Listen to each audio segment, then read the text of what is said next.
ऐसे सद्धर्म को आचरण में उतार कर फलीभूत करने वाला,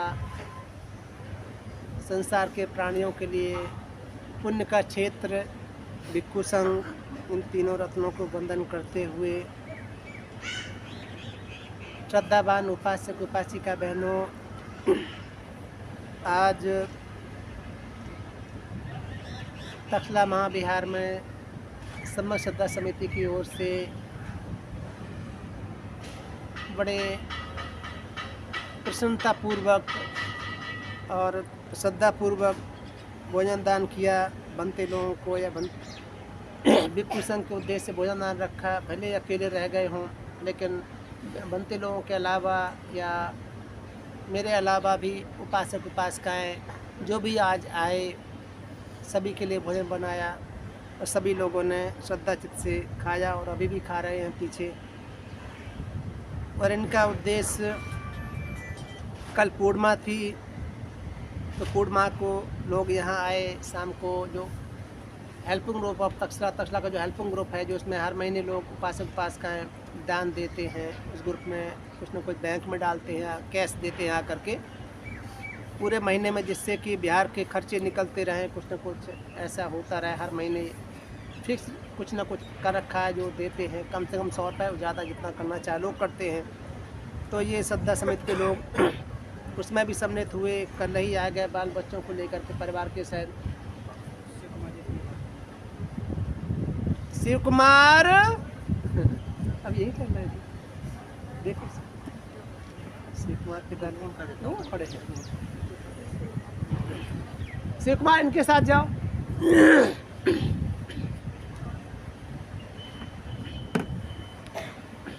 तो इस तरह से परिवार के लोगों के साथ मिलकर के रात से ही लग गए, जिससे समय पर भोजन दान किया जा सके। बड़ी श्रद्धा से, बिना थके हुए, बिना किसी शिकायत के लगे रहे और बहुत उत्तम अच्छा भोजन बना के दान दिया। सभी उपासक उपासिकाओं को भी।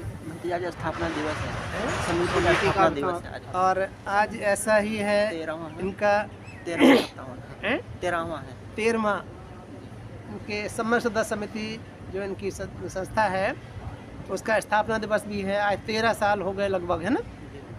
आज 13 साल हो गए इनकी, उसका स्थापना भी है।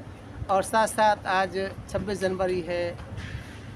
इस देश के लिए, भारतवासियों के लिए बहुत ही कहते गौरवशाली या उनके पुण्य को उदित करने वाला ये अवसर है। जिस दिन बाबा साहब ने संविधान लिख करके तो सौंप दिया 26 नवंबर 1949 को, है, लेकिन वो 50 में लागू हुआ आज के ही दिन 26 जनवरी को। तो इस तरह से ऐसे दिन को उन्होंने चुना। अपनी संस्था का स्थापना दिवस भी हो जाएगा और 26 जनवरी जो पूरे भारत के लोगों के लिए ही बड़ा ही वो है। जो जैसे मानते हों अलग बात है, लेकिन ये निश्चित रूप से अगर ये दिन ना होता तो न तो हम ऐसी संस्था बनाकर ठीक से काम कर पाते, न ही मनचाहे तरीके से अपनी ज़िंदगी जी पाते। इसलिए भी इन्होंने ऐसा अपना दिन चुना। दोनों काम हो जाएंगे और लोग ज़्यादा आ जाएंगे। ज़्यादा आएंगे तो भोजन दान भी करने में उनकी श्रद्धा थी कि हमारे भोजन दान में ज़्यादा लोग सम्मिलित हों, जिनको हमें भोजन दान देना है।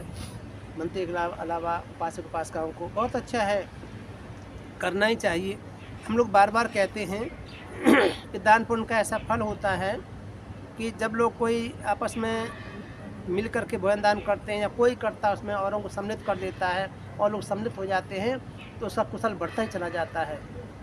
और जैसा कि कल भी हम लोग शाम को कह रहे थे कि ऐसा बुद्ध वचनों में आता है, ऐसा देखा जाता है, जब कभी हम लोग सामूहिक रूप से कार्य करते हैं, कुशल कर्म करते हैं, खासकर बुद्ध की शिक्षा के अनुसार जब हम ऐसे कोई कार्य करते हैं मिल करके, तो हमारी चेतना एक होती है। सद्धम की ओर लग करके, सद्धम के रास्ते पर चलते हुए, अपने आचरण को प्रशुद्ध करते हुए, दान पुण्य कुशल कर्म करते हुए अपने चित्त को उजू बनाए रखते हैं। तो जहाँ जहाँ हम उत्पन्न होते हैं वहाँ वहाँ हमारे सहयोगी लोग जो मेरे कार्य की प्रशंसा करते हैं या जो इस संस्था के किसी कार्य की प्रशंसा करते हैं, किसी एक व्यक्ति ने सोचा, उसमें सब लोग सहयोगी बन जाते हैं, उसमें सभी लोग मिल कर के सहयोग डालने लग जाते हैं कि बहुत अच्छा है, करो, हम भी अनुमोदन करते हैं, समर्थन करते हैं, जो बन पड़ेगा हम करेंगे, ना भी हो तो हम आपकी कुशल कर्म की जो है ना प्रशंसा है उसका अनुमोदन करते हैं, हम सम्मिलित होंगे। ऐसे जो लोग होते हैं बार बार ऐसे इकट्ठे होते रहते हैं, बार बार उनका चित्त इसमें लगा रहता है। ऐसे लोग जहाँ जहाँ उत्पन्न होते हैं वो एक दूसरे का आलम्बन बन ही जाते हैं और कहीं ना कहीं जन्म जन्मांतर में वो इकट्ठे होते रहते हैं, मिल करके फिर ऐसे ही कार्य करते चले जाते हैं। ऐसे ही चलते चलते एक समय ऐसा आता है कि ये लोग जब कभी दुख से निकलते हैं तो कहीं ना कहीं ऐसे कितने बुद्ध बचनों में घटनाएं ऐसी आती हैं, कोई मछुआरे कुल में पैदा हो जाता है तो कोई कहीं पैदा हो जाता है, लेकिन पूरे 500 परिवार होते हैं, 1000 परिवार होते हैं, 1200 परिवार होते हैं, उनके बीच में कोई अग्र एक व्यक्ति होता है जो प्रेत करने वाला होता है, उसके साथ में सभी पैदा हो जाते हैं। और जब मिलके साथ जो काम करता सारे लोग मिलकर वैसे ही करते हैं। वैसे करके फिर कभी कभी ऐसा होता है कि इकट्ठे सबके सब सोतापन्न हो जाते हैं, इकट्ठे कोई ना कोई अरंत हो जाते, ऐसा देखने को मिलता है। वो बच्चों बहुत जगह आता है, ऐसी चर्चा बहुत जगह आई है। तो ये क्योंकि जन्म जन्मांतर में ऐसे कार्य कर रहे होते, मिलकर कर रहे होते हैं, सामूहिक रूप से कर रहे होते हैं, ऐसा बहुत कार्य, ये कार्य बहुत प्रशंसनीय होते हैं बुद्ध वचनों में। तो आप ऐसा करते रहते हैं, बहुत अच्छा है, कुशल कर्म है, जितना किया जाए उतना ही सुख देने वाला होता है। और दान पुण्य का तो ये भाव ही होता है, जब कोई उपासक उपासिका, हम लोग पहले भी चर्चा करते रहे हैं, दान पुण्य का ऐसा फल होता है। कल भी कह रहा था इस संबंध में कि बुद्ध वचनों में गाथा आती है, अदंत दमनं दानं सब साधकं दानेन पिए वाचाय उन्नमंती नमंती चा। दान की प्रवृत्ति होती है ऐसी, दान पुण्य कुशल कर्म करने वालों की प्रवृत्ति ऐसी होती है कि वो इस बात को जान लेते हैं कि दान दे करके जो है ना अदांत लोग जो होते हैं उनको भी उनको दान किया जा सकता है, उनको सुधारा जा सकता है, अनुशासित किया जा सकता है। और जो है दान पुण्य जो होता है वो सभी तरह कुशल चित्त को उत्पन्न करता है, सभी कुशल को साधने वाला होता है। और दान पुण्य जो होता है, जो व्यक्ति करता दान पुण्य करता है या फिर प्रिय वाणी बोलता, अच्छी वाणी बोलता है, तो वो ऐसा करने वाला व्यक्ति जिसको दान देता है वो तो नरम पड़ जाता है, लेकिन देने वाला हमेशा ऊंचा उठ जाता है, उसका चित्त ऊंचा हो जाता है, सीधा हो जाता है, सरल हो जाता है, श्रेष्ठ हो जाता है। तो ऐसे करके देखने को मिलता है, दान पुण्य का ऐसा फल होता है। तो जब जब ऐसे कुशल कर्म करते हैं, समग्र श्रद्धा में समिति के लोग भी और संस्थाओं के ऑटोमेटिक के लोग भी हैं, और लोग मिलकर कैसे व्यक्तिगत रूप से भी करते रहते हैं, अच्छा है, करना ही चाहिए। जब जब जैसे जैसे आप इस तरफ श्रद्धा की से बढ़ते चले जा रहे हो, वैसे वैसे आपकी प्रशंसा भी और जगह हो रही है। कि लुधियाना के लोग धर्मवान लोग हैं, या लुधियाना में रहने वाले लोग बहुत सारे ऐसे हैं जो धर्म कर्म में लगे रहते हैं। कुछ संगठन ऐसे, कुछ संगठनों के कुछ लोग ऐसे हैं जो बहुत ही धर्मवान हैं, आचरण संपन्न हैं, सदाचारी हैं, दान पुण्य कुशल कर्मों में विश्वास करते हैं, या बुद्ध की शिक्षा को जैसे अन्य लोग बोलते ही केवल रहते हैं कि बाबा साहब का मिशन ऐसा है, बाबा साहब की शिक्षा ऐसी, बाबा साहब का मार्ग ऐसा है, या भगवंत का मार्ग ऐसा है, वैसा है, ऐसा लोग कहते रहते हैं, लेकिन उसको आचरण में नहीं उतारते। लेकिन कुछ लोग ऐसे हैं कि जो आचरण में उतारते हैं, जो आचरण में उतारते हैं उनको धर्म की अच्छाई बुराई की जानकारी भी हो जाती है, वो जान भी ले, जो अध्ययन करते हैं, आचरण में उतारते, धर्म का पालन करने लग जाते हैं, उनके चित्त में ये बातें धीरे धीरे करके आने लग जाती हैं। यहाँ तक समझ में आ जाता है कि वो भिक्षुओं तक की जानकारी कर लेते हैं कि भिक्षु कौन सा कर्म कर रहा है, इसके योग्य है, कौन सा कर्म ऐसा इसके योग्य नहीं है, या कौन सा ऐसा कर्म करना चाहिए, कौन सा नहीं करना चाहिए। उपासक उपासिका ये भी जान लेते हैं, क्योंकि वो अध्ययन करते, धर्म का पालन करते हो, उनका चित्त भी वैसा ही होता है। भगवान बुद्ध की शिक्षा किसी चीवर को देखकर ही नहीं है अकेली, चीवर जिनके ऊपर नहीं है वो भी पालन करते हैं, तो उनको भी अनुभव हो ही आएंगे जो जीवाधारी को आते हैं, अनुभव तो सेवा ही आते हैं। तो ऐसे करके वो जान लेते हैं। तो कौन जान पाएगा? जो धर्म का पालन करेगा। धर्म को स्थापित करने के लिए, धर्म की स्थापना के, धर्म को स्थापित करने के लिए भगवान बुद्ध कहते हैं 4 बातें काम जरूर करती हैं। उनमें पहली बात होती है शिक्षा, दूसरी बात है प्रज्ञा, तीसरी बात यह है विमुक्ति सार, और चौथा है शताधिपति, इनकी स्मृतिमान, स्मृति अधिपत्य होता है। ये 4 बातें ऐसी प्रमुख रूप से काम करती धर्म की स्थापना में। जिस व्यक्ति के धर्म चित्त में उतरेगा, इनमें ये 4 बातें होती ही होती हैं, तभी धर्म क्षेत्र में आगे बढ़ पाता वो। पहली बात जो शिक्षा है, कोई भी भिक्खु हो, भिक्खुनियाँ हो, उपासक उपासिकाएँ हों, भगवान बुद्ध ने जो उपदेश दिया है, जो शिक्षा दी है, जो सिखाया है, उसका वो सुनते हैं, सुन कर के और ये अपनी प्रज्ञा से, अपनी बुद्धि, अपने विवेक से, समझ-बूझ से भी उसको ये करके देखते हैं, प्रज्ञा परख के देखते हैं कौन सी पालन करने के योग्य है, कौन सी योग्य नहीं है। या फिर ऐसे विचार करते हैं कि जो ये शिक्षा है कौन सी मेरे अंदर आई है, कौन सी अभी नहीं आ पाई है, ऐसा वो जानने लग जाते हैं। धीरे करके ऐसा समझते हैं कि मतलब कौन सी शिक्षा का किसका अभ्यास कर रहा हूँ या कर रही हूँ, किसका हम नहीं कर पा रहे हैं। जो नहीं कर पा रहे होते हैं उनका वो संकल्प करते हैं, उसका संकल्प करते हैं कि ये मुझे पालन करनी चाहिए या इसका मैं पालन करूँगा या करूँगी। दूसरा होता है क्योंकि तथागत ने दुख से निकलने का मार्ग बताया ना, दूसरी है प्रज्ञा। जो बातें तथागत की शिक्षा है, उपदेश हैं, उनको जीवन में उतारते हैं, उतार करके अपनी प्रज्ञा से, अनुभव से जान के देखते हैं कि तथागत ने दुख से मुक्त होने का मार्ग बताया है। ये सचमुच मुक्ति का मार्ग है या उस मुक्ति के मार्ग पर अपनी बुद्धि विवेक से, अपने ज्ञान से मैं कितना चल पा रहा हूँ, कितना उस मार्ग पर हूँ, चल पा रहा हूँ, कितना मैंने परख लिया है, अपनी बुद्धि विवेक, अपने ज्ञान से, प्रज्ञा से कितना जान सकता हूँ, जाना हूँ। और जो नहीं जान गया होता है, संभाल के रखता है, नहीं उसके अंदर होती, उसकी भावना करता हूँ, यानी वो उसकी चित्त में उतारने का प्रयास करता, भावना करता है, चित्त में उतारता है, मन में उतारता है, उसको भावित करता है, अपने आचरण में उतार कर और प्रज्ञा से परख लेता है, जान लेता है कि ये बातें जो है ना मेरे अंदर समा चुकी हैं, आ चुकी हैं, इस अवस्था में पहुंच गया हूं या पहुंच गई हूं और ये अवस्था मेरी बाकी है या ये मेरे पास अभी नहीं है। तो अपनी प्रज्ञा से वो जान लेता, समझ लेता है, या कोई उपासिका समझ लेती है। ये बात भी धर्म में आगे बढ़ने के लिए आवश्यक है। और तीसरी बात है विमुक्ति सार। भगवान बुद्ध का धर्म है जो दुख से बाहर निकालता है, संसार की अनित्यता को सामने लेकर के आता है, अपने अनुभव से परखने के लिए तथा कहते खुद के अनुभव से जांच के देख लो। अगर जिस रास्ते पर चल करके मुक्त ही नहीं हो सकते हमें उससे कुछ अच्छा फल मिल ही नहीं सकता, हम भवचक्र से मुक्त हो ही नहीं सकते। या भगवान बुद्ध तो हो गए, वो हो गए, लेकिन अब नहीं कोई हो सकता या हम नहीं हो सकते।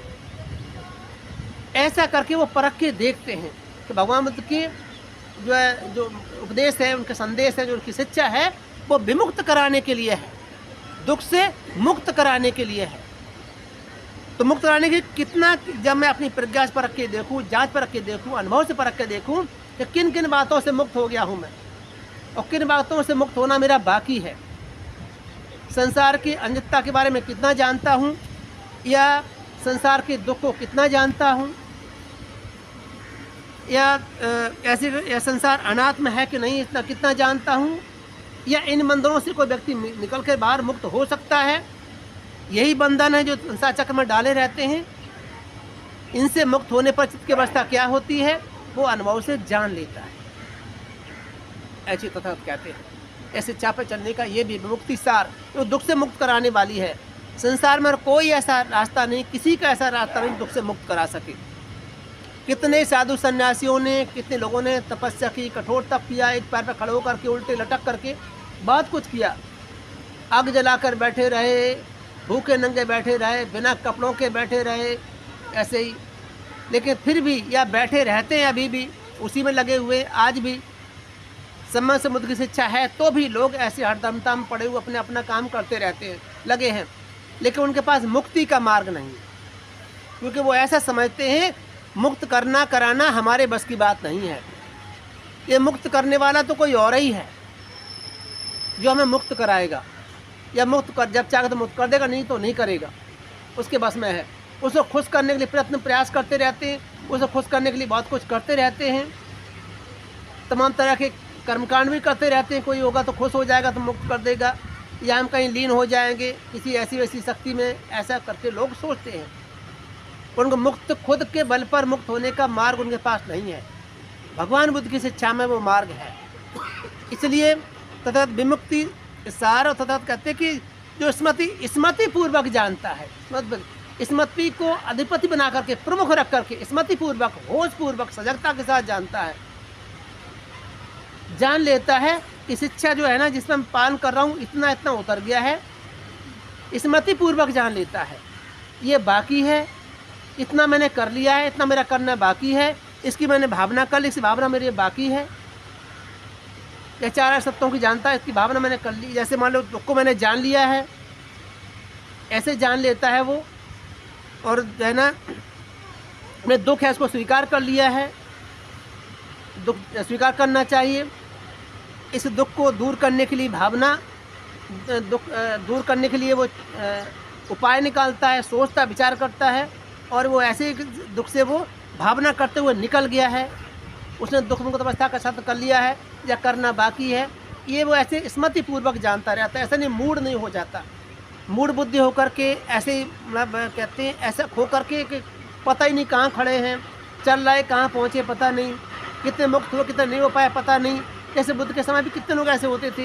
तथागत ने कई बार उनको पूछा भी है कि तुम ऐसी कठोर तपस्या में लगे रहते हो, जो कहते हैं कि क्या वजह है, क्यों ऐसे काम करते रहते हो? क्योंकि इसलिए क्योंकि शरीर को दंड देते, काय दंड जो प्रमुख रखते हैं, जो निगंडनाथ की शिक्षा में आता है। ऐसे तथागत ने कई बार पूछा है, उनको कई जगह चर्चा उनकी आती है बुद्ध वचनों में। उनको पूछते थे कि आपने जो कोई कि काया ही दोषी है, पाप कर हमसे हुए, उनको पाप को हम काया को दंड देते देते और हम दुख से निकल जाएंगे, ऐसे करके ये माध्यम बना लेते। तथा तुमने पाप कर्म किए भी थे जिनका आपको तुम सजा भोग रहे हो, तो पता है पता नहीं होता, नहीं पता। या मान लो चलो पाप कर्म किए भी थे, वो कितने खत्म हो गए, कितने खत्म करने बाकी जानते हो, ये भी पता नहीं है।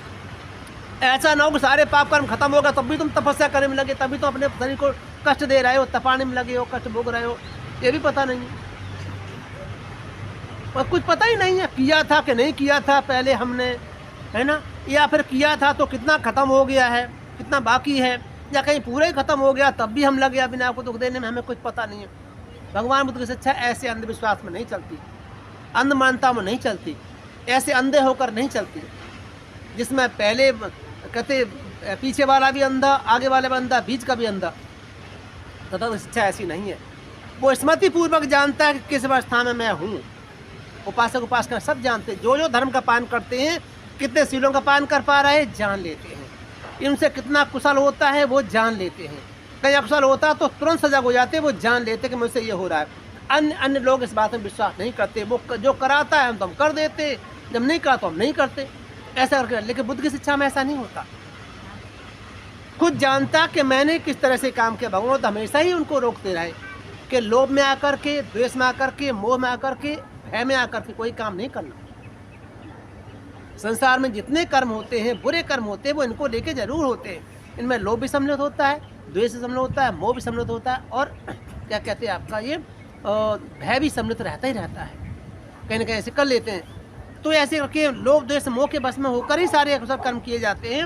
और जब व्यक्ति जान लेता है, भगवान बुद्ध ने कहा कि अलोभी होना, जितने कुशल कर्म करेगा अलोभी करेगा, तो अद्वेषी अमोही होकर काम कर सकता है।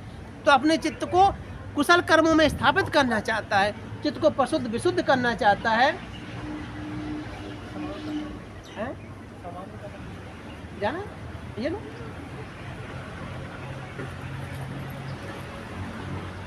तो इस तरह से इसको वो जानता रहता है कि मुझे जब जब संसार में कुशल कर्म हुए तो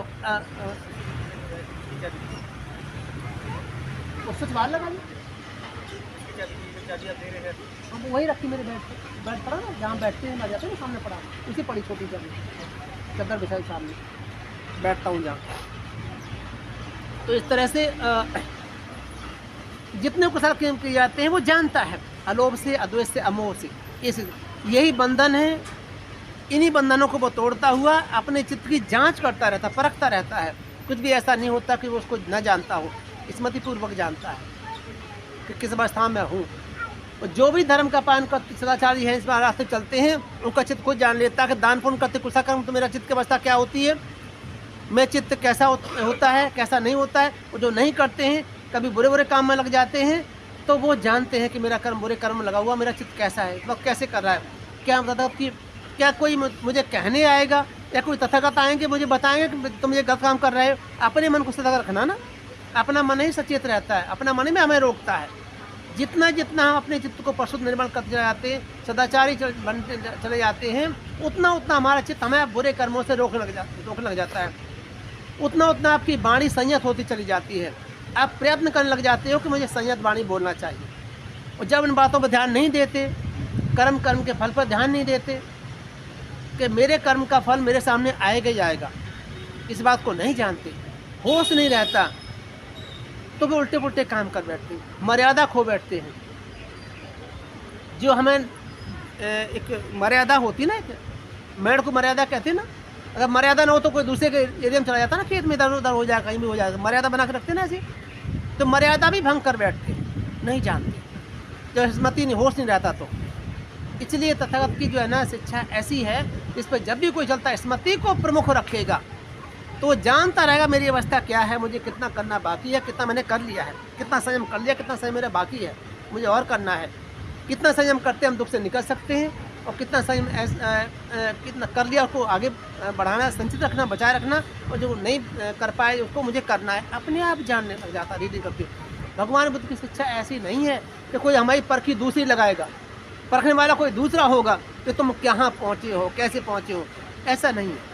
अगर ऐसा होता तो परखने वाला जो कह देता वही मान लेता ना कि तुमने कुछ नहीं पाया, तुम कुछ है नहीं। जैसे कई लोग यहाँ आकर कहते हैं कि हमारा गुरु ऐसा है, वो परखता है, देख लेता, नहीं अभी तुम नामदान के योग्य नहीं, या तुम अभी इस शिक्षा लेने के योग्य नहीं हो, तो पत्नी को दे देता है, पति को घुमाता रहता है, खूब परेशान करता है, जब लगता कि टूट ना जाए तब कहता चलो तुम भी अब योग्य हो गए हो, चलो कहते ऐसे। लेकिन बुद्ध की शिक्षा में ऐसा नहीं आता, कोई दूसरा परख नहीं बताएगा, तुम खुद परख लेते हो।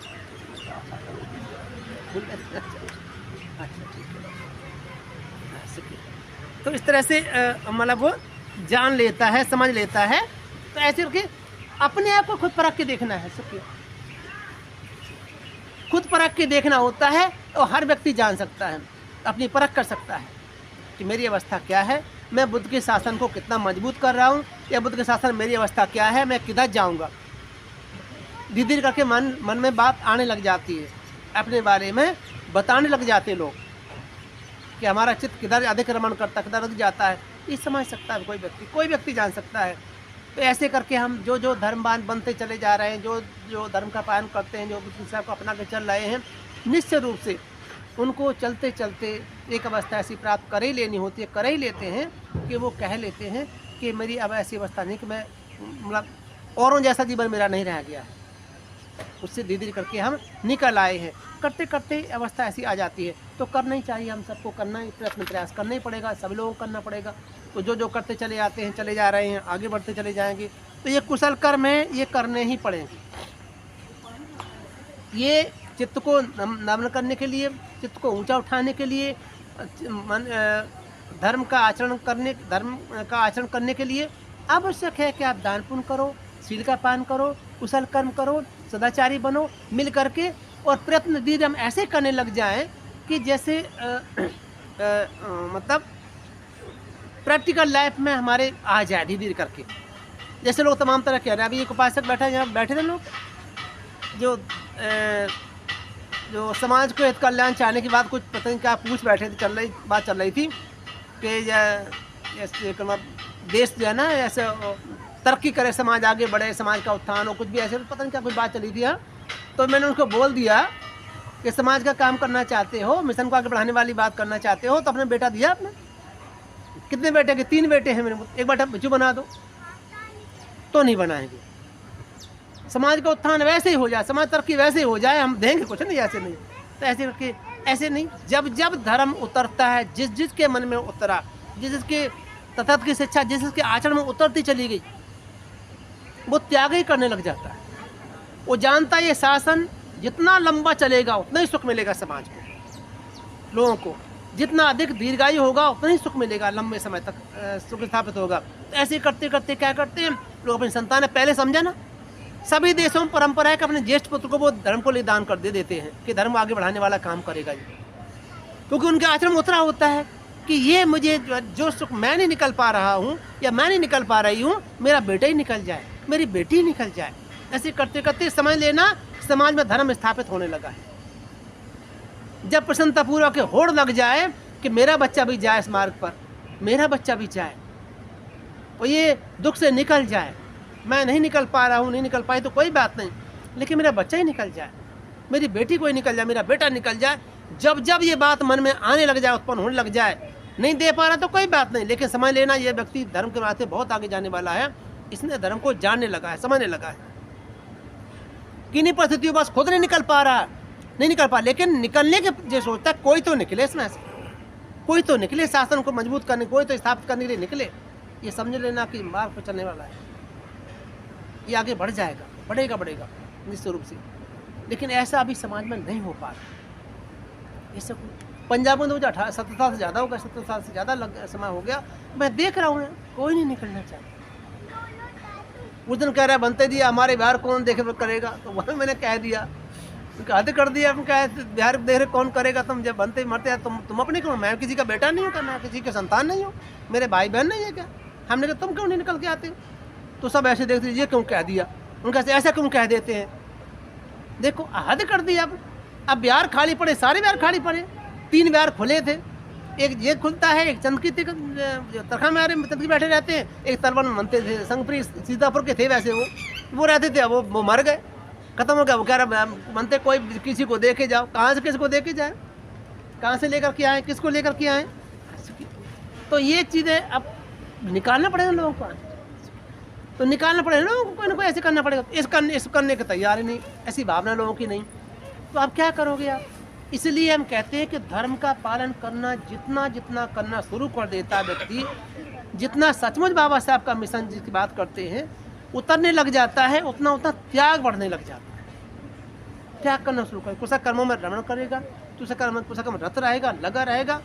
समझ लेना है कि अपने आप दिख रहा था कि ये व्यक्ति आगे बढ़ने लगा है, ये इसकी दुर्गति नहीं होगी, ये कुमार पर नहीं जाएगा। कोई कर्म फल इसको कहीं ले जाए तो अलग बात है, लेकिन ये व्यक्ति इसका आचरण दिख रहा है, ये श्रद्धा दिख रही है, ये आगे ही बढ़ता चला जाएगा, ऐसा समझ में आने लगता है। समाज को दिखने लग जाता है, लोगों को दिखने लग जाता है, ना लोग देख पाए तो खुद को दिखने लग जाता है, ये बात मन में आने लग जाती है। तो करना ही चाहिए, जैसे जैसे दान पुण्य कर्म करते चले जाओगे, श्रद्धा चित्तन करके बुद्ध शासन की तरफ श्रद्धा रखते हुए आगे बढ़ते चले जाओगे, धीरे धीरे करके बातें आने ही लग जाती हैं। आप आगे धर्म को स्थापित करने में आपका हिस्सा बना ही रहता है। हालांकि आप लोग तो पहले ही अक्सर कुछ कर्मों में रत रहते हो, लगे रहते हो, और कुलों से संतानें भी आई हैं, ऐसा भी नहीं है कि ना आई हो, बहुत है। उधर देखने को मिलता है, यूपी बिहार में तो देखने को मिलता है, यूपी कुछ जिलों में तो बहुत ज़्यादा संख्या में बनते लोग देखने को मिलते देखे जाते हैं। लेकिन इधर पंजाब में अभी ऐसे लोग निकल के नहीं आए, जहाँ हम लोग बैठे हैं, जहाँ उम्मीद करते हैं कि यहाँ के लोग निकल के आएंगे, कुछ ना कुछ करेंगे, लेकिन उनके लोकल भाषा के लोग निकल नहीं पाए। तो जिस धर्म के लिए चिल्लाते तो बहुत है बाबा साहब मिशन के लिए, लेकिन ऐसे कोई समझ में नहीं आता कि कुछ निकट भविष्य में भी कोई नहीं दिख रहा है तो कोई ऐसा निकल के आएगा जो धर्म को स्थापित करेगा। चंदकी बूढ़े हैं, 80 साल के आसपास हैं वो, और तक्षशिला भी सब लोग, तक्षशिला से भी लोग चले जाएं, दादर हो जाएं, तो बताओ संस्कार कौन कराएगा, मरे में सुख दुख में शिक्षा कौन देगा, सील ग्रहण करने किसके पास जाएं, कहाँ किसके पास आप शिक्षा ग्रहण करने का, किससे मनते नहीं। आप सुल्तान मनते कह रहे थे, वो कह रहे कि जब मैं अरुणाचल में था तो मैंने देखा कि वो एक महिला वो अपने बेटे को लेकर के आई, बाप बेटे दोनों लेकर कंधे बिठा कर लेकर के आए उसको, और उसको बड़े मनते के सामने उसको ऐसे बिठा दिया, सर अदा करके लेकर के कंधे बिठा कर लेकर के आए उसको और बता दिया। तो कह रहे मैंने उनको पूछ दिया, मैंने उनको मेरा मन नहीं माना कि पूछ दो कितने बच्चे तुम्हारे, कहते एक ही बेटा है, धन संपत्ति वाले बहुत हैं। तो कहते तुम इसको डॉक्टर बनाओ, इंजीनियर बनाओ, पैसे तुम इसको यहाँ क्यों बनते बना क्यों बनाए। तो महिला बोलती है बनते मैं डॉक्टर बना सकती हूँ, इंजीनियर बना सकती हूँ, लेकिन मैं अनंत नहीं बना सकती, अनंत मेरा गुरु बनाएगा, इसलिए जो है ना मैं इसको लेके आई हूँ, ये दुख से निकाले काम मेरा गुरु ही करेगा, बनते ही करेगा। इसलिए इकलौता बेटा था उसमें ऐसे कर दिया उन्होंने।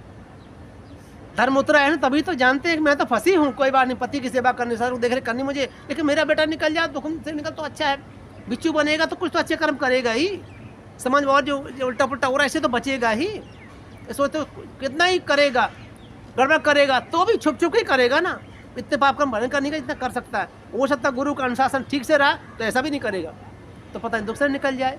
तो मैं धन्य समझती हूँ अपने आप को कि कम से कम मेरा बेटा तो निकल गया, मेरे को से पैदा हुआ, तो ऐसे करके वो सोच तसल्ली करती है, ऐसे समझ लेती कि बहुत अच्छा अपने शासन को दिया, तो ऐसे करके धर्म उतरता है, तो कुछ ना कुछ लोग करके ये त्याग करते करते ही जाएगा। जैसे दान पुण्य में लगे रहते हो, आज नहीं करोगे अगले जन्म में करोगे, या बुढ़ापे तक करोगे, बुढ़ापे तक तो अगले जन्म में करोगे ही करोगे, क्योंकि त्याग का ही ये दान पुण्य कुशल कर्म का आखिरी फल में ये आएगा कि सबको छोड़ देना है, सब कुछ संतानें दे दोगे।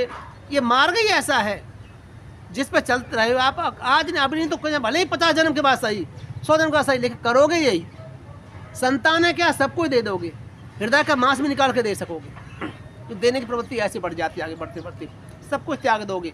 लेकिन ऐसा संभव तब है जब अपने चित्त को लगाए रखोगे। इस रास्ते लगाए रखना है, चलते जितना बन पड़ता है, सील का पालन करना, सदाचारी बनना, कुशल कर्म करना, मिलजुल के चलना, संगठन आदि बना रखे हैं, धार्मिक संगठन धर्म का काम करने वाले हैं, एकता बनाए रखना उनमें, तो निश्चित रूप से आप आगे बढ़ते चले जाओगे। सामूहिक रूप से काम करना बहुत अच्छा है। संगठन कोई टूटने ना पाए, जितने लोग जुड़ गए टूटने ना पाए, प्रयास ऐसा करना। कोई इक्का दुक्का तो कहीं से आया था परखने के लिए, मैंने मुझे अच्छा नहीं लगा तो निकल गया, ऐसे तो होते ही हैं। लेकिन संगठन बनाए इसलिए जाते हैं कि मैं अकेले काम नहीं कर सकता, लेकिन सब मिलकर काम कर सकते हैं, तो संगठन बनाते हैं, सब मिलकर काम करते हैं। इसमें यह भी होता है, फिर ये होता है कि मेरे रहने के साथ साथ मेरे न रहने पर भी मेरे साथ मिल काम करेंगे सभी लोग, और मेरे न रहने पर भी काम चलता रहेगा। ये इसलिए भी संगठन बनाए जाते हैं, तो लगे रहते हैं। अजय समग्र सदस्य समिति है, बनाने वाले लोगों में से कुछ लोग बचे हैं, कुछ लोग बनाने वाले लोगों से बचे हैं, और जो है ना कुछ लोग चले गए हैं इधर उधर, है ना, लेकिन तो भी संगठन चल रहा है ना। समग्र सदस्य समिति में ऐसे लोग हैं, डॉक्टर अम्बेडकर दल बनाने वाले लोगों में से कितने लोग हैं, 84 में बना था, 14 फरवरी 1984 में, तो कितने लोग चले गए, ये कभी चल ही रहा ना।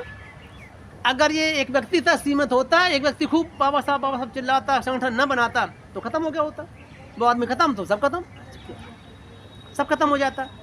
तो संगठन बनाए इसलिए कि मेरे ना रहने पर ये चलते रहे, काम रुकेगा नहीं, क्योंकि ये भलाई का काम है, ये कुशल का अच्छा कर्म है, आगे चलता चला जाएगा। तो ये परंपरा निभाई जाती है, तब तक चलते रहती है। तो जो आपके मार्ग पर चलने वाले होते हैं, जो आपके जैसे दृष्टि के होते हैं, जो आपके जैसे धातुओं के होते हैं, लोग कहीं ना कहीं से मिले ही जाते हैं, फिर चले आते हैं, और फिर चल करके आप कुशल कर्म करते रहते हो। तो आप समग्र सदस्य समिति ने जो काम किया है करते ही रहते हो। समय समय पर 2 संगठन ज़्यादा अच्छे से काम करते रहते हैं, ये तो समग्र सदस्य समिति दान पुण्य में और डॉक्टर अम्बेडकर दल, इनमें ज़्यादा रहता है सब कि दान पुण्य कर्म व्यक्तिगत तौर पर चाहे ये अपने महेंद्र हों, शंभू हों, अपनी तरफ से करें, चाहे दल की ओर से, लेकिन ये दल से ज़्यादा होता रहता है, ऐसा देखने को मिलता है। आगे प्रशंसा भी बहुत होती है, इधर के लोग प्रशंसा भी बहुत करते हैं। उनको पता है अभी किसी बिहार में, पंजाब के बिहार जितने भी हैं, कोई गया हो फूलमाला करने का, दुख गए होंगे, लेकिन ये इतने लोग सुबह से लेकर हम तक, आपने 250-300 सोचा था ना, उतने लोग तो हो गए होंगे ना सुबह से। हाँ, खाने पीने पता चला कितने बनाया था, क्या स्थिति है, तो देखो इतने लोग बनाया था कि इतने लोग आएंगे, तो लोग आ ही गए। बात मोर संघ के लोग भी क्या बनते, घर पर होगा, मुझे पता होता तो मैं हम लोग वहीं मिलकर बना लेते, अच्छा हो जाता। भवन में किया उन्होंने वहाँ, तो हम सुबह जल्दी गए थे, वहाँ से लौट के आए, तो वो लोग भी ऐसे कर, तो मतलब क्या चाहते थे कि सबके जी कैसे, तो वहाँ लोग बहुत आते हैं। वो इसमें सबसे ज़्यादा संख्या होती है अपने यहाँ यूपी बिहार के लोग रहने वालों को, क्योंकि जानने लगे, थोड़ा बहुत धर्म के बारे में जानने लगे, समझने लगे, बाबा साहब की शिक्षा को समझने लगे, समझते हैं। उनके जो है ना उनमें दिमाग में पड़ी है ये कि मुझे करना चाहिए, मुझे जाना चाहिए। आज का ऐसा दिन जिसने मुझे दुख से मुक्त कराया हो, दुख का मतलब जो समाज लाद रखे थे दुख, जो समाज की यहाँ अनैतिकता फैली हुई थी, उससे किसी महापुरुष का परसम पुरुषार्थ आज एकदम फलीभूत हुआ हो, तो उन्हें प्रयत्न करके जाने ही करना ही चाहिए। ऐसे आज के संविधान बाबा साहब के कितने लंबे समय का संकल्प, बचपन का संकल्प कि मैंने को दुख से मुक्त कराने का संकल्प करते हैं, जहाँ जहाँ पीड़ा पाते भागता, तो कुछ भी हो ऐसे जीवन समाप्त नहीं कर लेंगे। और बड़े होकर भी कहते अगर मैं अपने लोगों को दुख से नहीं निकाल सका, इनका भरण कर, तो अपने आपको पिस्तौल से गोली मार लूँ, हाँ, गोली मार के ख़त्म कर लूँगा, ऐसे कहते थे। कितना बड़ा संकल्प था उस व्यक्ति का, उस संकल्प पूरा करने कितनी कीमत चुकाई इन्होंने, इसका कोई हिसाब किताब नहीं दे सकता। उन पर क्या बीती थी, किन परिस्थितियों गुजरे, लेकिन फिर भी लगे रहे। संकल्प कुशल इतना था, इतना महान संकल्प था, तो कि देश का भविष्य था, तो बाबा साहब ने उस संकल्प को पूरा कर ही लिया, लिखकर के ऐसा उत्तम संसार का सबसे श्रेष्ठतम उत्तम संविधान भारत को दिया, जिसका आज भी लोहा माना जाता है। तो दुनिया में आज भी उसकी समानता कोई संविधान, किसी देश का संविधान नहीं है, इतना उत्तम है। और ये संविधान, ये देखो, एक किसी बाबा साहब की सोच से नहीं, बल्कि कहाँ से देखो, चंद्रगुप्त मौर्य ने अखंड भारत का सपना देखा। बात को तब तक उसके पहले राज टुकड़ों में बटा था। भगवान बुद्ध के समय भी राज टुकड़ों में बटा, राजा होते थे, यहाँ राज वहाँ राज, ये राजा वो राजा, सभी राजे बहुत सारे 16 जनपद थे वहाँ। 16 जनपदों बुद्ध के समय बटा हुआ था, इकट्ठा नहीं हुआ। लेकिन आते आते चंद्रगुप्त मौर्य के समय ये अखंडवाद का सपना देखते हैं, सजोते हैं, प्रयास करके वो काफ़ी कुछ सफल भी होते हैं। बिंदुसार ने कुछ बढ़ाया, कुछ करते रहे, संभाल के रखा, लेकिन सम्राट अशोक ने उससे भी ज़्यादा बढ़ाया। और ऐसा वही सपना, वही बात अशोक के किसी भी शिलालेख में उठा के देख लो आप, जो उनके इस तरह के हितकारी शिलालेख हैं, और में स्वतंत्रता भी होगी, धर्म का आचरण अच्छे से करें। वो यहाँ तक कह देते हैं, तो माता पिता की सेवा करते हो, दान पुण्य कर्म करते हो, शील का पान करते हो, तो मेरे कर से मुक्त हो जाओगे। आप खूब समाज को दान दो, सेवा करो, माता पिता की सदाचारी बनो, शील का पान करने वाले बनो, तो जो है तुम मेरे राधा के कर्ज हुआ करता था उन दोनों, उससे मुक्त हो, ऐसा वो कहते हैं। यदि स्वतंत्रता दान पुण्य कर्म करने को जी चाहे वैसे करो, बुरे कर्मों से रोक कर रखते हैं। स्वतंत्रता भी है, समानता भी है, और जो है ना बंधुत्व भी है, एकता सबको बांध कर, पूरे जम्बूद्वीप को बांध के रखा ऐसा। और वो बातें आपके भारतीय संविधान में हैं, जो पूरे देश को आज भी इकट्ठा करके रखने की क्षमता रखते हैं। अगर कहीं यहाँ वहाँ बातें चलती भी हैं थोड़ी बहुत, किसी इधर उधर जाने की, कि ऐसा कोई देश की कोई मांग मूंग करे भी माड़ी मोटी, तो वो यहाँ के लोगों की जो सोच है वो ठीक ना होने की वजह से। भारतीय संविधान बहुत अच्छा, सबको इकट्ठा रख सकता है, इकट्ठे रखने की बड़ी सामर्थ्य इसमें है, कि जो जो मनुष्य कल्याण की बात हो सकती है वो भारतीय संविधान देता है। जो राजा बन के राजगद्दी पर बैठता है या कोई शासक बैठता है, उसकी जिम्मेदारी होती है वो नियमों के अनुसार, जो बहुत अच्छे नैतिकता के नियम, वो भलाई के नियम जो है, उन नियमों का अच्छे पालन करता हुआ जनता में लागू करें, क्योंकि ये हितकारी कल्याणकारी हैं। लागू करता तो जनता सुखी होती तो अपने आप ही कहीं इधर निकलने का मन ही नहीं करता, लोग और पड़ोसी लोग उसमें आ जाते हैं मिलकर के। सम्राट अशोक के समय वो सीमा के राजाओं को कह देते हैं कि आप निश्चिंत रहो, मेरे से कोई तुम्हें अभय दान देता हूँ, सुखपूर्वक दो, दान पुण्य करो, कुशल कर्म करो, शील का पान करो, धार्मिक जीवन जियो, माता पिता की, बुजुर्गों की सेवा करो, बड़ों की सेवा करो, कहना मानो, श्रमण ब्राह्मणों की सेवा करो, देख रेख करो, उनको दान पुण्य करो, अच्छा जीवन जियो, सदाचार का जीवन जियो, हिंसा से, चोरी व्यभिचार बुराई नशे पत्ते से, सभी तरह के आलस से, है ना, प्रमाद से दूर रहो, कुशल कर्म करने लगो। सब जगह ऐसे कहते हैं, आपको सुख मिलेगा, आप सतत सुगति पाएंगे, आप सर्व संपत्ति पाएंगे, आप दुख से निकल जाएंगे, आप दुर्गत से बच जाएंगे, ऐसा वो कहते हैं जगह जगह। तो राजा कहते हैं, अरे इतना कल्याणकारी, पुत्र के जैसा मानने वाला, अपनी जनता को भी संतान के जैसा मानने वाला अगर ऐसा कोई राजा है, और क्या चाहिए हमें? शासन अच्छा देने वाला चाहिए, शिक्षा देने वाला चाहिए, पालन पोषण करने वाला चाहिए। तो ऐसा राजा है, तो लोग ऐसे उनको समर्थन करते गए और राज विस्तृत होता गया, फैलता गया, आगे तक बढ़ता चला गया। तो ये ऐसे बुद्ध की शिक्षा में ये बल है। बाबा साहब ने उसमें इस्तेमाल किया है, जो संविधान में, वो कल्याणकारी है। भगवान बुद्ध की शिक्षा कभी किसी को दुर्गति की तरफ लेके नहीं जाती, दुख की तरफ लेके नहीं जाती, कुमार पर लेकर नहीं जाती। उस शिक्षा का पालन करके कभी कोई व्यक्ति दुर्गत में नहीं जा सकता। भगवान बुद्ध की शिक्षा ऐसी, कोई भी सूत्र उठा के देख लो, किसी पिटक में, किसी ग्रंथ में, किसी लाइन को उठा के देख लो, भगवान बुद्ध की शिक्षा कभी किसी को दुर्गत की तरफ लेके नहीं जाती, जा ही नहीं सकती। तथा हर शिक्षा व्यक्ति को उत्थान की ओर लेके जाती है, दुख से निकालने के लिए, सदगति सुगति प्राप्त करने के लिए ले जाती है, एक श्रेष्ठ जीवन जीने की तरफ प्रेरित करती है। ऐसी बुद्ध की शिक्षा है। तो वो शिक्षा आपके संविधान में भी निहित है। सभी तरह के अधिकार, सभी तरह की व्यवस्थाएं, कैसे कैसे करना चाहिए, सब कुछ। कमज़ोर वर्ग है, अगर कोई कमज़ोर लोग हैं तो उनको कैसे देना चाहिए, तो सब कुछ इसमें है। जैसे माता पिता भी करते हैं, ये बच्चा छोटा होता है, उससे बच्चा बड़ा होता, बड़े को पहले, बाद में छोटे को पहले देती माँ। ये तो स्वभाव है। जो रोगी होता है, एक निरोगी होता है, तो रोगी को पहले देती है माँ। माँ के लिए दोनों बच्चे बराबर होते हैं, कोख में दोनों को रख के पाला पोसा होता, दोनों प्रिय होते हैं, या चार तो चारों प्रिय होते हैं। लेकिन वो देखती किसको पहले देना चाहिए, कौन कमज़ोर है अभी इस वक्त। तो ये तो संसार में रहा ही है। जिन्होंने कमज़ोर की मदद नहीं की, वो शासन चल नहीं सका।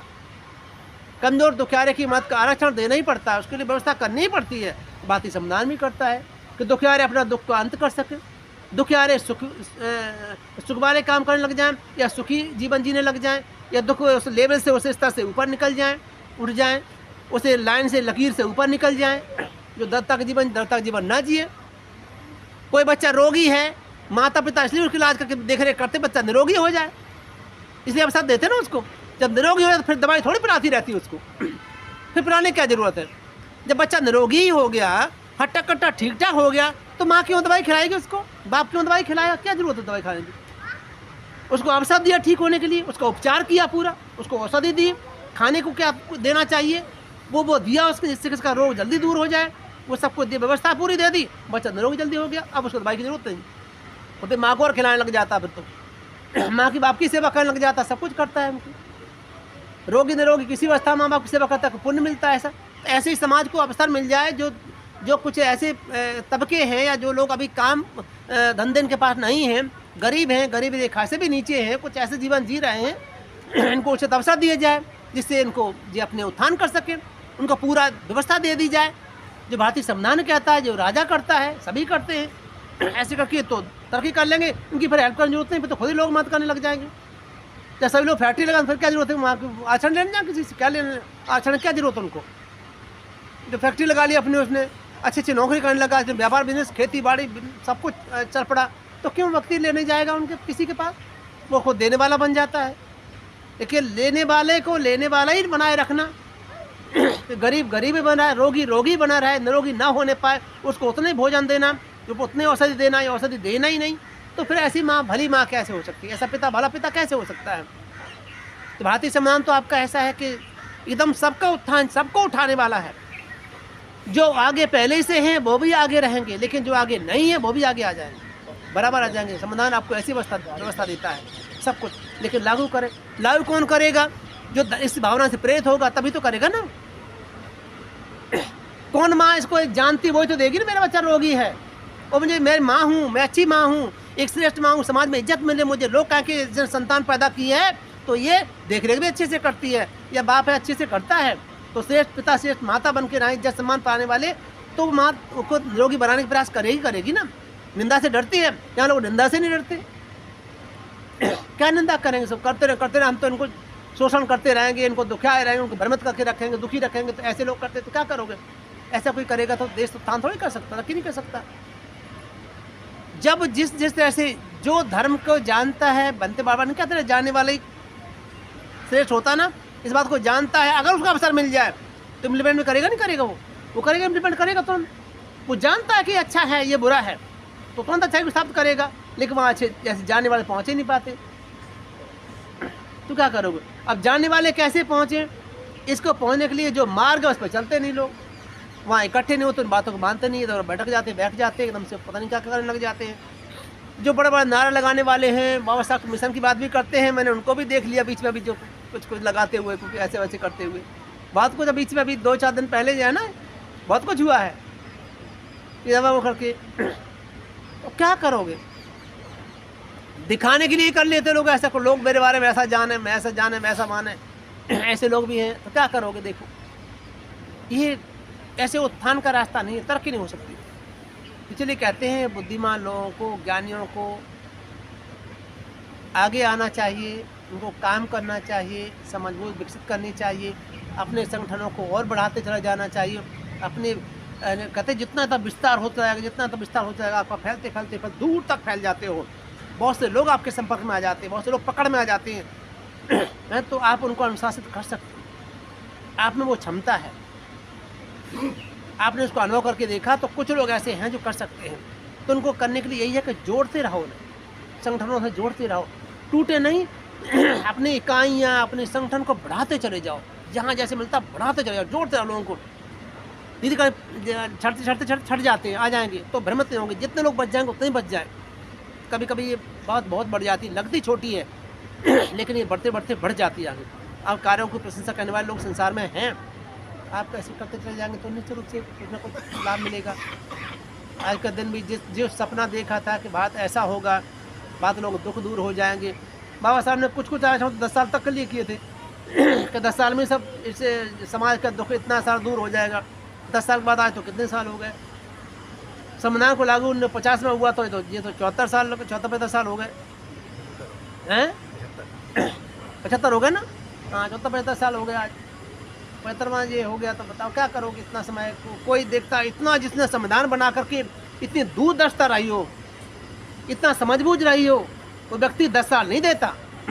वो जानते थे अगर मेरे हाथ में भी रहा ये तो मैं 10 साल दूर कर दूंगा इनके दुख, ऐसा वो जानते थे। तभी 10 साल रखा, लेकिन पहले निपट गया तो क्या करें। 10 साल तक दिया था कुछ कुछ ऐसा, तो वो ऐसा कुछ समानता ले आते, वो उनमें वो काबिलियत थी, वो सोच थी, वो क्षमता थी उनमें, ऐसा है। लेकिन अब ये नहीं कह सकते कि उन्होंने जो करके रखा है, जितनी व्यवस्था दे रखी है, उसका हम लोग कोई न कोई उपासक उपासिका हैं, समझदार लोग, धर्मान लोग, आचरण संपन्न, जो बाबा साहब की शिक्षा से सचमुच प्रेरित हैं। कुछ लोग चोला बदलने वाले होते हैं, कुछ लोग मुखौटा बदलने वाले होते, कुछ इधर उधर करते, कुछ भी कर लेते हैं, कहीं इधर जो अपने भले के लिए कहीं भी जुड़ जाते, किसी बिना सिद्धांत के दौर होते रहते। ये समाज के लिए बहुत ज़्यादा काम नहीं कर सकते, भरोसेमंद नहीं। जो धर्म को जानेगा, कर्म कर्म के फल को जानेगा, ये कर्म है, ये कल्याणकारी हितकारी है, मुझे भी सुख देगा, ये समाज को सुख देने वाला है, ऐसा सिद्धांत, ऐसी शिक्षा है, ऐसा रास्ता है ये, तो वो व्यक्ति, अगर मेरे पीछे चलने वाले लोग, मुझे अपना आगू मानने वाले लोग मेरे कारण कुमार पर चले जाते हैं, दुख में चले जाते हैं, बुरे रात चले जाते हैं, तो इसका दोषी मैं होऊंगा, या इसका दोष मुझे लगेगा, इसका फल मुझे भोगना पड़ेगा। जो ऐसा जानते हैं वो ऐसे कर्म नहीं करते, इधर नहीं होते। लेकिन जो ऐसा जानते हैं वो कभी तो नहीं भटकते, न जानने वाले लोग भटकते हैं जानबूझ करके, तो उनका अंत बड़ा बुरा होता है, दुखदायी होता है। समाज तो पल जाता, बढ़ जाता, दिन भी बीत जाते, निकल जाते, किसी ओके सोको जो होता निकल जाते, लेकिन वो व्यक्ति जो ऐसे करता है तो बहुत कष्ट का सामना करना पड़ता है उसको। इसलिए कष्ट किसी को ना मिले, सदाचारियों की संगति करें, शीलवानों की संगति करें, अच्छे लोगों की संगति करें। कुछ मतभेद भी हो तो बुद्ध की शिक्षा के अनुसार समझ बूझ से निपटाते चले जाएं, अच्छे बन कर के रहें, परिवारों को अच्छे से पालें, सदाचारी बनाएं, शीलवान बनाएं, कुशल कर्म करने में लगाएं, धीरे धीरे करके अपने चित्त के मैल को कम करते चले जाएं। यही करने योग्य है। परिवार को पालना पोसना है, समाज के कार्य करने हैं, रिश्तेदारों को देखना है, घर पर सब कुछ बड़ी जिम्मेदारियाँ हैं। घर परिवार में रहते हुए बहुत जिम्मेदारियाँ हैं, लेकिन उठाते उठाते उनको भी कुछ ना कुछ एक समय ऐसा जरूर रखें, कुछ ना कुछ ऐसा प्रयत्न जरूर करते रहें कि मेरा चित्त भी जो ऐसा निर्मल होता चला जाए, मैं भी ये दुख से निकल जाऊं। क्योंकि ये शास्त्रा की शिक्षा बार बार नहीं मिलती, हर जन्म में नहीं मिलती, या हर व्यक्ति को नहीं मिलती, या फिर हर व्यक्ति से योग्य नहीं होता। कितने लोग संसार में हैं लेकिन इसको नहीं समझ पाते, नहीं चल पाते बेचारे, उनको नहीं पता, वो यहीं भटके उलझे पड़े हैं। आपको मिली है शिक्षा, आप समझते हो इस बात को, इसलिए अपने चित्त को आगे ले जाओ। दुनिया के लोग साथ नहीं जाएंगे, हमारा किया कर्म हमारे सामने आता है। ये कर्मफल किसी को नहीं छोड़ता, किसी को नहीं छोड़ता। अभी सुबह हम बात कर रहे थे, बनते रहो बिचू संघ गुरनाम बाबू जी के यहाँ गया।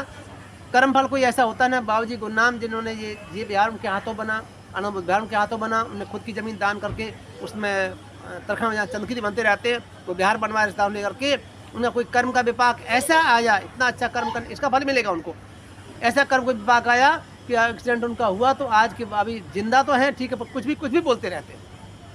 बनते चंद्रबोली सभी लोगों को, किसी को पहचान किसी को नहीं पहचान पाए, तो वो कह रहे थे, चंद्रबोली बनते बोले कर्म का फल बड़ा खतरनाक होता है।